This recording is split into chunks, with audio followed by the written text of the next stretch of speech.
राधे राधे, जय श्री कृष्णा। आज मैं आप लोगों को करवा चौथ व्रत कथा सुनाने जा रही हूँ। आइए सुनते हैं करवा चौथ व्रत कथा। कार्तिक मास के कृष्ण पक्ष की चतुर्थी को करक चतुर्थी अर्थात करवा चौथ कहते हैं। सुहागवती स्त्रियों के लिए यह बहुत ही श्रेष्ठ व्रत है। स्त्रियां इस व्रत को पति के दीर्घजीवी होने के लिए करती हैं। इस दिन सुहागिन स्त्रियां चावल पीसकर दीवार पर करवा चौथ बनाती हैं। जो करवा चौथ बनाती हैं उसे वर कहते हैं। इस करवा चौथ में पति के अनेक रूप बनाए जाते हैं तथा सुहाग की वस्तुएं जैसे चूड़ी, बिंदी, बिछुआ, मेहंदी, महावर आदि के साथ साथ दूध देने वाली गाय, कड़ुआ बेचने वाली कुम्हारी, महावर लगाने वाली नाइन, चूड़ी पहनाने वाली मनिहारिन, 7 भाई और उनकी इकलौती बहन सूर्य, चंद्रमा, गौरा और माँ पार्वती आदि देवी देवताओं के भी चित्र बनाए जाते हैं। सुहागिन स्त्रियों को इस दिन निर्जल व्रत रखना चाहिए। रात्रि को जब चंद्रमा निकल आए तब चंद्रमा को अर्घ्य दे करके तथा अपने से बड़ों के पैर छू करके और अपनी पति की पूजा करके भोजन करना चाहिए। इस दिन पीली मिट्टी के शिव और गौरा बनाकर उनकी भी पूजा करनी चाहिए। यदि आप करवा चौथ ना बना पाए तो आजकल करवा चौथ का कैलेंडर आता है, तो उस कैलेंडर की पूजा करें। आइए सुनते हैं करवा चौथ व्रत कथा। एक साहूकार थे जिनके 7 बेटे और 1 बेटी थी। 7 भाई और बहन एक साथ ही हमेशा भोजन करते थे। कुछ समय के बाद में वह बहन बड़ी हो जाती है और उसका विवाह हो जाता है। जब उसका विवाह हो जाता है तो वह ससुराल से आती है कार्तिक मास में।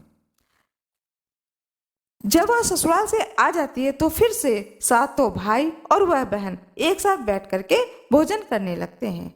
एक दिन 7 भाई कहते हैं अपनी बहन से, आओ बहन, रात होने वाली है, हम लोग साथ में बैठकर भोजन करते हैं। वह बहन कहती है, भैया मैं भोजन अभी नहीं करूंगी, रात का अर्घ्य दे करके चंद्रमा को उसके बाद में भोजन करूंगी, क्योंकि आज मैंने करवा चौथ का व्रत रखा है। भाई लोग सोचते हैं कि मेरी इकलौती बहन है, वह कितनी देर तक भूखी रहेगी, पता नहीं चंद्र देवता कब निकलेंगे। ऐसा सोच करके उन लोगों ने एक नकली चंद्रमा बनाया। उनमें से एक भाई ने क्या किया कि घर के बाहर एक पेड़ लगा हुआ था, उस पेड़ के ऊपर चढ़ जाते हैं और एक दिया जला देते हैं और उस दिए को चलनी से ढक देते हैं। और दूसरा भाई आता है और अपनी बहन से कहता है, देखो बहन, चांद निकल आया है। बहन कहती है कि बहुत अच्छी बात है और दौड़ कर जाती है। अपनी भाभियों से कहती है कि भाभी देखो चांद निकल आया है, चल करके चंद्रमा को अर्घ देते हैं। भाभी लोग कहती हैं अपनी ननद से, तुम ही जाकर अर्घ दो, यह तुम्हारा ही चांद निकला है, हमारा चांद जब निकलेगा तब हम लोग अर्घ दे देंगे। भाभियों की इस बात को सुन करके वह बहन जाती है और नकली चंद्रमा को अर्घ दे देती है। उसे मालूम नहीं होता है कि यह असली चंद्रमा नहीं है बल्कि नकली चंद्रमा है। नकली चंद्रमा को अर्घ देने से चौथ माता उस बहन से नाराज हो जाती हैं और वह बहन अपने भाइयों के साथ में भोजन करने बैठ जाती है।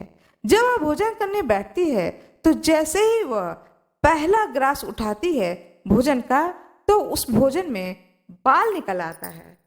उस ग्रास को वह छोड़ देती है। जब वह दूसरा ग्रास उठाती है तो उसमें कंकड़ निकल आता है, तो वह उस ग्रास को भी छोड़ देती है। फिर वह जैसे ही तीसरा ग्रास अपने मुंह में डालने जाती है कि उसी समय ससुराल से खबर आ जाती है कि तुम्हारे पति की तबीयत बहुत ज्यादा खराब है, अब तुम ससुराल जल्दी से जल्दी वापस आ जाओ। जब इस बात को उस बहन की माँ सुनती है तो उन्हें बड़ा ही दुख होता है और दूसरे दिन सुबह जब अपनी बेटी को विदा करने लगती हैं तो अपनी बेटी को एक सोने का गिन्नी देती हैं और कहती हैं, इसे तुम अपने साड़ी के पल्लू में बांध लो और रास्ते में जितने लोग मिले सबके तुम पैर छूते हुए जाना और सभी लोगों का आशीर्वाद लेते हुए अपने ससुराल पहुंचना। जो कोई भी रास्ते में तुम्हें अचल सुहाग का आशीर्वाद दे उसको तुम यह सोने का गिन्नी उपहार स्वरूप उसके हाथ में रख देना। माँ की इस बात को वह लड़की जो है मान लेती है। अब सातों भाई अपनी बहन को लेकर जाते हैं, विदा करके ससुराल छोड़ने के लिए जाते हैं। अब रास्ते में वह जिसके भी पैर छूती है वो सभी लोग आशीर्वाद देते हैं कि 7 बहन के बीच की जो तुम बहन हो तो तुम्हारे सारे भाई सुखी रहें और उस सुख को तुम अपनी आंखों से देखो। किसी ने भी उसे सौभाग्यवती होने का आशीर्वाद नहीं दिया। इस तरह से शाम हो जाती है और वह अपने ससुराल पहुंचती है। जैसे ही ससुराल पहुंचती है तो घर के दरवाजे पर छोटी ननद खड़ी होती है, तो वह छोटी ननद के पैर छूती है। छोटी ननद तुरंत आशीर्वाद देती है, सौभाग्यवती हो, पुत्रवती हो। इस आशीर्वाद को सुनकर के वह बहन तुरंत अपने आंचल में से सोने का गिन्नी निकालती है और अपनी ननद को भेंट स्वरूप दे देती है। फिर वह अपने घर के अंदर प्रवेश करती है। जैसे ही घर के अंदर पहुंचती है, सास कहती है ऊपर वाले कमरे में जाओ, ऊपर में तुम्हारा पति बीमार है, वहां जाकर उसकी सेवा करो। ऐसा कह करके बहू को ऊपर वाले कमरे में जाने का आदेश देती है। वह बहू ऊपर कमरे में पहुंच जाती है। वहां देखती है कि उसके पति की स्थिति बहुत खराब है, वह बहुत ही बीमार है। और सास जो है दासी के हाथ से बचे खुचे जो भी खाना होता है वह खाना बहू को खाने के लिए ऊपर भेज देती है। ऊपर बहू जो है अपने पति की अब सेवा करने लगती है। इधर क्या होता है, हर महीना बीतना शुरू हो जाता है। इस प्रकार से समय बीतते बीतते मार्गशीर्ष महीने की चौथ आई तो चौथ माता उसी गली से गुजरती हैं और चिल्लाती हैं कि करवा ले लो, करवा ले लो, भाइयों की प्यारी बहन करवा ले लो। लेकिन जब उसे चौथ माता दिखाई नहीं देती है तो वह बहन बोलती है, हे माता, आपने मुझे उजाड़ा है तो आप ही मेरा घर बसाएं, आप ही मेरे पति को दीर्घायु करें, मेरा सुहाग आपको वापस देना पड़ेगा। तब चौथ माता ने बताया कि पौष माह की जो चौथ आएगी वह मेरी बड़ी बहन है, उनसे ही तुम अपनी बातें कहना, वही तुम्हें तुम्हारा सुहाग वापस देंगी। ऐसा आश्वासन दे करके वह चली जाती हैं। फिर पौष का महीना आता है और पौष की चौथ भी इसी तरीके से आती हैं और उनसे भी वह बहन इसी प्रकार से विनती करती हैं और वह भी आश्वासन देकर चली जाती हैं और कहती हैं माघ की जो चौथ माता आएंगी उनसे तुम अपनी बात को कहना। फिर माघ की चौथ माता आती हैं। जब वह उनसे कहती है तो वो कहती हैं कि तुम फाल्गुन मास की चौथ माता को कहना। फिर इसी प्रकार से चैत्र, बैसाख, जेठ, आषाढ़ और श्रावण, भादो सभी की चौथ माता आती हैं और ऐसा ही कह करके चली जाती हैं कि आगे जो चौथ माता आएंगी उनसे तुम अपनी बात कहना। एक बार असौज की चौथ आई तो उस बहन ने उनसे भी विनती करी तो उन्होंने कहा कि तुम कार्तिक मास की चौथ माता को मनाओ क्योंकि वह तुमसे नाराज हैं और इसी कारण से तुम्हारे पति की यह स्थिति हुई है। तब वह कहती है कि माता आप मुझे बताएं कि मैं उन्हें कैसे मनाऊं। तब वह कहती हैं कि जब कार्तिक मास कृष्ण पक्ष की चौथ माता आएंगी तब तुम उनका पैर पकड़ लेना और उनसे विनती करना कि मुझसे जो भी गलती हुई है उस गलती के लिए आप मुझे क्षमा करें और मेरे पति को ठीक करें और वह तुम पर प्रसन्न हो जाएंगी और तुम्हारे पति को ठीक कर देंगी। ऐसा कह करके असौज माता वहां से चली जाती हैं। जब कार्तिक की चौथ माता आती हैं तो वह गुस्से में कहती हैं भाइयों की प्यारी बहन करवा ले लो, दिन में चांद उगाने वाली करवा ले लो, व्रत का खंडन करने वाली करवा ले लो, भूखी करवा ले ले।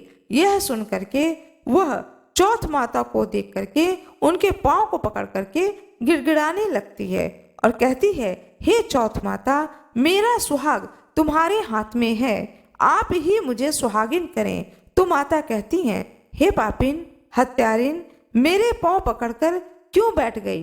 तब वह बोलती है कि मुझसे जो कुछ भी भूल हुई है आप उसे क्षमा कर दें, अब मैं इस प्रकार का भूल कभी भी नहीं करूंगी। तो चौथ माता प्रसन्न हो जाती हैं और प्रसन्न होकर के अपने आंखों से काजल, नाखूनों में से मेहंदी और टीके में से रोली और छोटी उंगली से उसके आदमी पर छींटा दिया।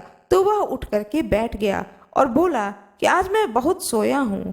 वह बोली, क्या सोए? मुझे तो 12 महीने हो गए, अब जाकर के चौथ माता ने मेरा सुहाग लौटाया है। यह सुनकर के उसके पति ने कहा कि जल्दी से माता का पूजन करो। जब चौथ की कहानी सुनी, करवा का पूजन किया, प्रसाद खाकर दोनों पति पत्नी चौपड़ खेलने बैठ गए।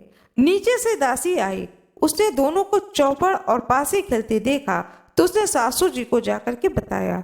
तब से सारे गांव में यह बात प्रसिद्ध हो गई कि सब स्त्रियां चौथ माता का व्रत करें और चौथ माता अटल सुहाग का वरदान देती हैं। हे चौथ माता, जैसे तूने साहूकार की बेटी को सुहाग दिया वैसे ही सभी स्त्रियों को सुहाग देना। यही करवा चौथ व्रत के उपवास को सनातन महिमा बताया गया है। आशा करती हूँ कि आप लोगों को यह कथा बहुत ही अच्छी लगी होगी। कृपया वीडियो को लाइक जरूर करिएगा। आइए सुनते हैं करवा चौथ व्रत कथा, दूसरी कथा।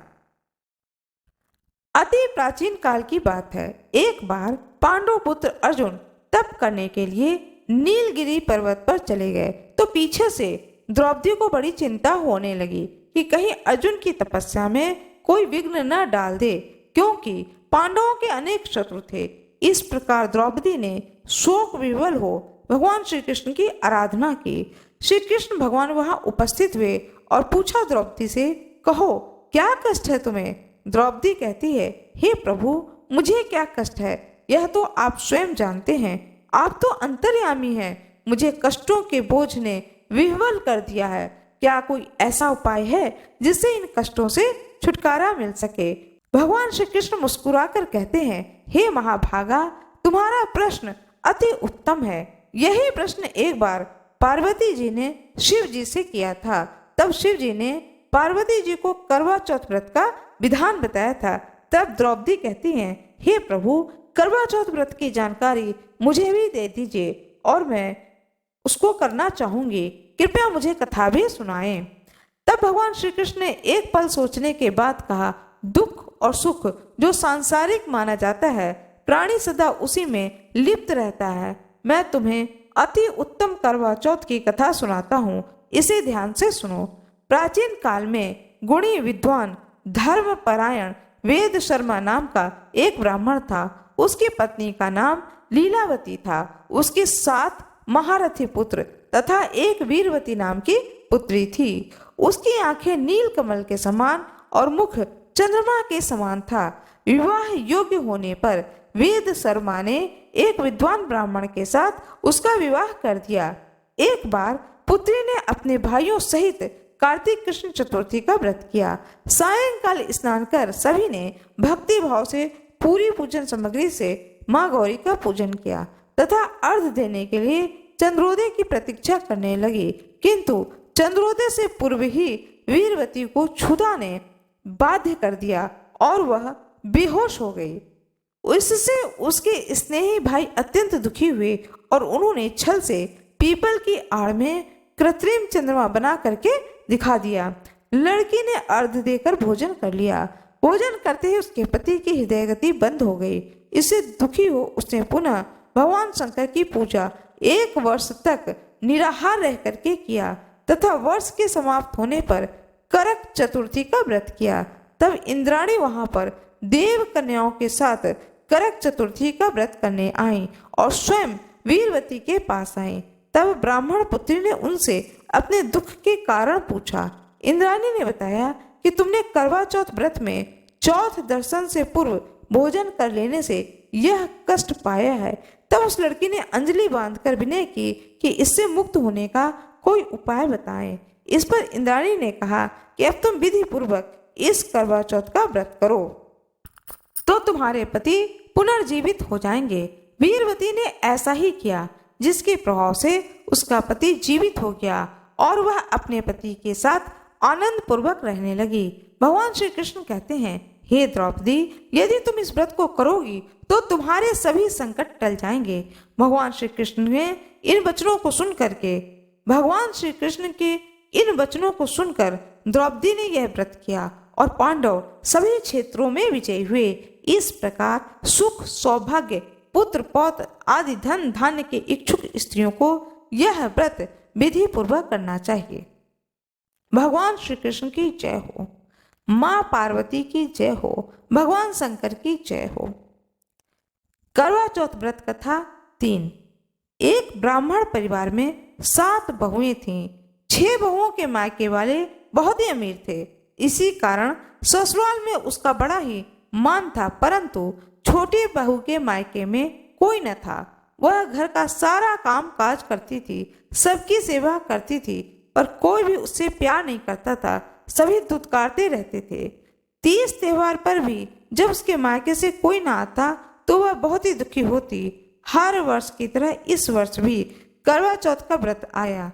अन्य बहुओं के मायके से उनके छोटे भाई करवा लेकर आए, किंतु छोटी के मायके में यदि कोई होता तो करवा लेकर आता। सास ने भी छोटी को खरी खोटी सुना दी। वह दुखी होकर के घर से निकल पड़ी और जंगल में जाकर के रोने लगी। एक नाग देवता बहुत देर से उसका रोना सुन रहे थे। अंत में वह अपने बिल से निकल आए और छोटी बहू से पूछने लगे, बेटी क्या बात है, तुम क्यों रो रही हो? छोटी बहू बोलती है, आज करवा चौथ है, मेरा कोई भाई नहीं है। यदि कोई मेरा भाई होता तो आज जरूर करवा लेकर के मेरे ससुराल आता। नाग को छोटी बहू पर दया आ गई। नाग देवता ने कहा कि बेटी तुम घर चलो, मैं अभी करवा लेकर आता हूँ।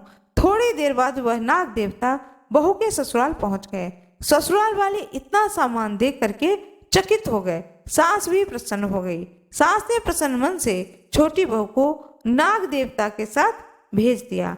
नाग देवता ने छोटी बहू को अपना सारा महल दिखाया और कहा कि जितने दिन चाहो आराम से रहो, मन चाहा खाओ, मन चाहा पहनो, पर एक बात का याद रखना कि जो सामने नाद है इसको कभी भी मत खोलना। छोटी बहू सारा समय महल में आराम से काटती, पर नाद के बारे में उसकी उत्सुकता बढ़ती जाती। एक दिन जब घर में कोई नहीं था तो उसने उस नाद को उठा करके देख लिया तो देखती है कि यहाँ पर छोटे छोटे हजारों सांप के बच्चे हैं जो कि इधर उधर रेंगने लगे, जो कि उसने जल्दी ही नाद को ढक दी। जल्दी में एक सांप की पूंछ नाद के नीचे आकर कट गई।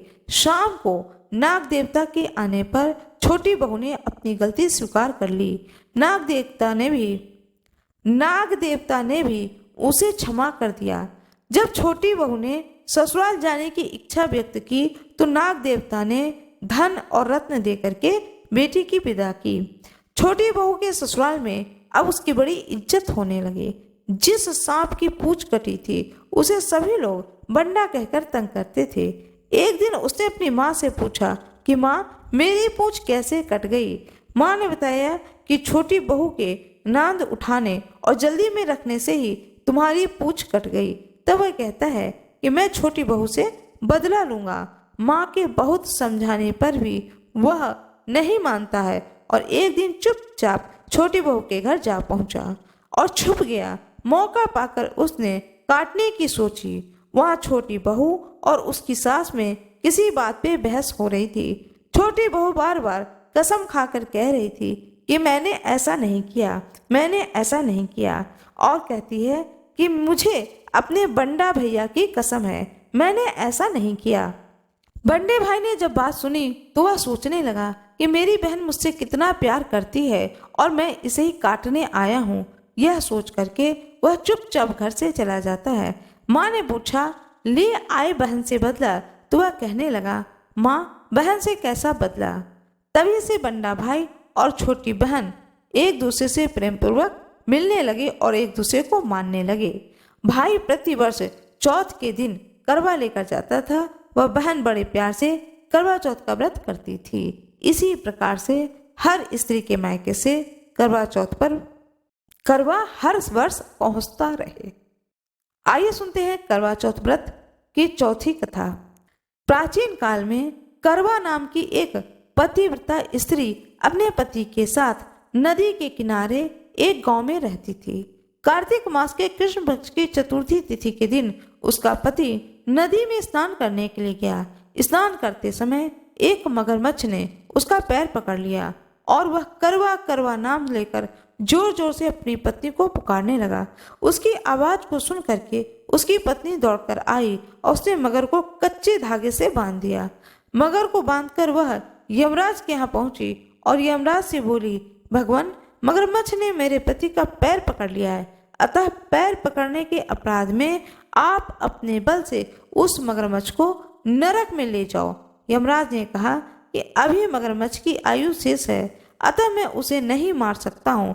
इस पर करवा ने कहा, यदि आप ऐसा नहीं करोगे तो मैं आपको श्राप देकर नष्ट कर दूंगी। यह सुन करके यमराज देवता डर गए और उस पतिव्रता स्त्री करवा के साथ जाकर के मगरमच्छ को उन्होंने यमपुरी भेज दिया और करवा के पति को दीर्घायु प्रदान करी। उसी दिन से करवा चौथ मनाई जाती है और सुहागिन स्त्रियों के द्वारा व्रत रखा जाता है। हे करवा माता, जैसे तुमने अपने पति की रक्षा की वैसे ही सभी स्त्रियों के पति की रक्षा करना। करवा माता की जय हो। भगवान गणेश की जय हो। आइए सुनते हैं भगवान गणेश की कथा। एक अंधी बुढ़िया थी, उसके बेटा और बहू थे। बुढ़िया बहुत ही गरीब थी। वह हमेशा गणेश भगवान की पूजा किया करती थी। एक दिन प्रसन्न होकर के भगवान गणेश जी बुढ़िया से बोले कि हे बूढ़ी माँ, तू जो चाहे सो वर मांग ले। बुढ़िया बोली, मुझे तो वर मांगना ही नहीं आता, कैसे और क्या वर मांगू। तब गणेश जी कहते हैं कि तू अपने मन में विचार करके कल आकर मांग लीजो। तब बुढ़िया खुशी खुशी अपने घर गई और बेटे से जाकर कही कि आज गणेश जी मुझसे कह रहे थे कि तुम जो चाहो सो वर मांग लो, सो बताओ मैं क्या मांगू। बेटे ने कहा कि धन मांग ले। फिर बहू से पूछा तो बहू ने कहा नाती मांग लो। तब बुढ़िया ने सोचा कि ये दोनों तो अपने अपने मतलब की चीज मांग रहे हैं। तब बुढ़िया ने पड़ोसन से जाकर पूछा। पड़ोसन ने बुढ़िया से कहा कि तू तो थोड़े दिन ही जिएगी, क्या करेगी धन का, क्या करेगी नाती का। तू तो अपने लिए दीदा गोंडा मांग ले, जिससे कि तेरी जिंदगी आराम से कट जाए। बुढ़िया ने पड़ोसन की बात न मानी और घर में आकर सोचने लगी कि जिससे मेरा बेटा बहू राजी हो वह भी मांग लूं और अपने मतलब की चीज भी मांग लूं। जब वह दूसरे दिन भगवान गणेश जी की पूजा करने लगी तो गणेश जी आए और बोले, हे बूढ़ी माँ, बोल तुम्हें क्या चाहिए। झट बुढ़िया बोली, यदि आप प्रसन्न हो तो मुझे 9 करोड़ की माया दो, निरोगी काया दो, दीदा गोंडा दो, नाती पोता दो, जमाई देवता दो, भाई भतीजा दो और सब परिवार को सुख दो, अंत में मुझे मोक्ष दो। भगवान गणेश जी कहते हैं, हे बूढ़ी माँ, तूने तो मुझे ठग ही लिया। खैर, तुमने जो कुछ मांगा है ये सारी चीजें मैं तुम्हें अवश्य ही दूंगा। ऐसा कह करके भगवान गणेश वहां से अंतर्ध्यान हो गए और बूढ़ी माँ को मांगे के अनुसार सब कुछ मिल गया। हे गणेश महाराज, जैसे तुमने उस बुढ़िया के दिन को बदले, उसके सारी मनोकामनाओं की पूर्ति करी, ऐसे ही कथा सुनने और सुनाने वाले की मनोकामनाओं की पूर्ति करें। आशा करती हूँ कि आप लोगों को यह कथा बहुत ही अच्छी लगी होगी। करवा चौथ की पूजन विधि और पूजन का जो सामान है उसकी लिस्ट मेरे इस चैनल पर पड़ा हुआ है। आप चाहें तो उसे देख सकते हैं, जिससे कि आपको जानकारी प्राप्त हो जाएगी। करवा माता की जय हो। कृपया कमेंट बॉक्स में भगवान श्री गणेश की जय हो, चौथ माता की जय हो, चंद्र देवता की जय हो, भगवान श्री कृष्ण की जय हो अवश्य ही लिख दीजिएगा। आशा करती हूँ कि आप लोगों को यह कथा बहुत ही अच्छी लगी होगी। कृपया वीडियो को लाइक जरूर करिएगा, चैनल को सब्सक्राइब करिएगा। आप लोगों का बहुत बहुत धन्यवाद।